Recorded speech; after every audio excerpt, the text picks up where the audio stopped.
महाराष्ट्राचे वनमंत्री गणेश नाईक यांच्यावर वनविभागाच्या जमिनीचा वापर केल्याचा आरोप समाजसेवक बाळासाहेब मिरजे यांनी केलाय। मुरबाड येथील जमीन वनविभागाची असल्याचा दावा करत त्यांनी जमीन भाडेपट्ट्याने देण्याच्या व्यवहारावरही संशय व्यक्त केला। या प्रकरणी जिल्हाधिकाऱ्यांनी उपवन अधिकाऱ्यांकडे तक्रार करूनही कारवाई न झाल्याचा आरोप आहे। निष्पक्ष चौकशी करून मंत्री गणेश नाईक यांचा राजीनामा घ्यावा अशी मागणी मिरजे यांनी केली आहे। महाड शहर पोलीस ठाण्याचे पोलीस निरीक्षक रमेश तडवी यांच्या तडकाफडकी बदलीनंतर शहरात उलटसुलट चर्चांना उधाण आलंय। बदलीच्या पार्श्वभूमीवर त्यांनी मोबाईल बंद करून निघून गेल्याची माहिती समोर आली। यापूर्वी बदली विरोधात त्यांनी न्यायालयात धाव घेतली होती। कोणतीही नोटीस न देता घाईत बदली केल्याचा आरोप त्यांच्या पत्नीने केला असून पती मानसिक तणावात असल्याचंही त्यांनी सांगितलं। अधिकृत खुलासा अद्याप झालेला नाही। दरम्यान रात्री 2च्या सुमारास तडवी सुरक्षित असल्याची गुप्त माहिती पोलिसांकडून मिळाली आहे। कर्जत पोलिसांनी दुचाकी चोरी करणाऱ्या संघटित टोळीवर मोठी कारवाई करत 4 आरोपींना अटक केली आहे। प्रदीप कडू, अरविंद स्वामी, सचिन भगत आणि नरेश कराळे यांच्याकडून 9 चोरीच्या मोटरसायकली जप्त करण्यात आल्या असून सुमारे 4,79,000 रुपयांचा मुद्देमाल हस्तगत करण्यात आलाय। सीसीटीव्ही फुटेज आणि तांत्रिक विश्लेषणाच्या आधारे ही टोळी उघडकीस आली। आरोपींनी वांगणी, बदलापूर, अंबरनाथ, मुरबाड आणि शिवाजीनगर अशा पोलीस ठाण्यातील गुन्ह्यांची कबुली दिली असून त्यांना न्यायालयात हजर करून पोलीस कोठडी देण्यात आली आहे। उरण तालुक्यातील वेशवी, चिरले आणि धुतुम ग्रामपंचायत हद्दीत विकासकांकडून मुरुम, माती, दगड आणि डेब्रिजचा भराव टाकून नैसर्गिक जलस्रोत आणि खाडी किनारा बुजवण्यात येत असल्याचा आरोप नागरिकांनी केलाय। यामुळे येत्या पावसाळ्यात या गावांमध्ये पुराचं पाणी घरात शिरण्याचा धोका निर्माण झालाय। आरोग्याला घातक असणाऱ्या डेब्रिजमुळे या परिसरातील नागरिकांच्या जीवितास धोका निर्माण होण्याची भीतीही व्यक्त केली जाते। संबंधित प्रशासनानं गंभीर दखल घेऊन दोषींवर कठोर कारवाई करावी अशी मागणी ग्रामस्थांनी केली आहे।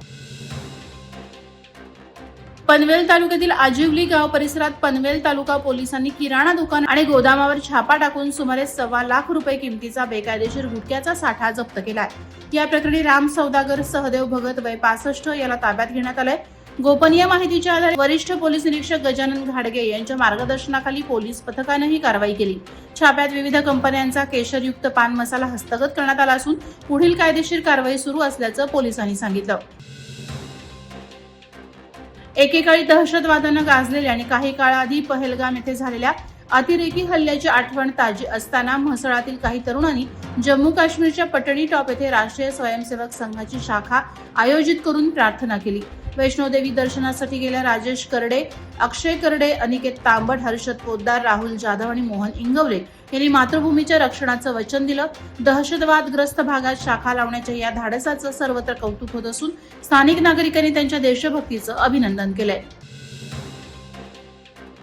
लोधिवली सीएनजी पंपाजवळ सुरू असलेल्या गृहप्रकल्पातील दगड खोदकामामुळे तीव्र कंपन निर्माण होऊन परिसरातील घरांना आणि मंदिराला तडे गेले आहेत। बबन आणि नितीन चितकंदे यांच्या घरांना तसंच श्री हनुमान मंदिराच्या प्रवेशद्वाराला नुकसान झालंय। यामुळे परिसरातील नागरिकांचं दैनंदिन जीवन विस्कळीत झालंय। ध्वनी प्रदूषणामुळे नागरिकांच्या आरोग्यावर विपरीत परिणाम होत असल्याच्या तक्रारी आहेत। स्थानिकांनी ग्रामपंचायत, महसूल विभाग आणि MSRDC कडे तक्रार करून तातडीनं चौकशी आणि कारवाईची मागणी केली आहे। शिवजयंतीनिमित्त रोहा तालुक्यातील घोसाळगडावर ऐतिहासिक तोफेचं पुनर्जीवन करून सरखेल रघोजीराजे आंग्रे यांच्या हस्ते लोकार्पण करण्यात आलं। कान्होजी आंग्रे यांचे 9वे वंशज यावेळी उपस्थित होते। यावेळी गडावरील पाण्याच्या टाक्या, तटबंदी, चोरवाटा आणि शिल्पसंपदा यांचं जतन करण्याचा संकल्प करण्यात आला। येळकोट येळकोट जय मल्हार अशा घोषणांनी परिसर निनादला होता। या गडाची तटबंदी भक्कम असून विविध शिल्प, कोरलेली चिरे आणि देवीच्या मूर्ती या ठिकाणी पाहायला मिळतात। या ऐतिहासिक ठेव्याच्या जतनाचा संकल्प यावेळी करण्यात आला। राष्ट्रीय रस्ता सुरक्षा सप्ताहानिमित्त वाहतूक शाखेच्या नवीन कार्यालयाचे लोकार्पण आणि अपघातग्रस्तांना मदत करणाऱ्या संस्था आणि कार्यकर्त्यांचा सन्मान सोहळा पार पडला। यावेळी अपर पोलीस महासंचालक प्रवीण साळुंखे यांनी अपघातांचं प्रमाण कमी होण्यासाठी सामाजिक संस्थांचं योगदान महत्त्वाचं असल्याचं सांगितलं। हेल्मेट, सीट बेल्ट, वेगमर्यादा पालन, मद्यपान करून वाहन न चालवणे आणि मोबाईल वापर टाळण्याबाबत जनजागृती करण्यात आली। कार्यक्रमाला वरिष्ठ पोलीस अधिकारी, सामाजिक संस्था आणि नागरिक मोठ्या संख्येनं उपस्थित होते। वादळवारा लाईव्हसाठी न्यूज ब्युरो, रायगड। नवी मुंबई व रायगड जिल्ह्यातील ताज्या बातम्या आणि घडामोडींसाठी सबस्क्राईब करा वादळवारा लाईव्ह चॅनल आणि दाबा बेल आयकॉन।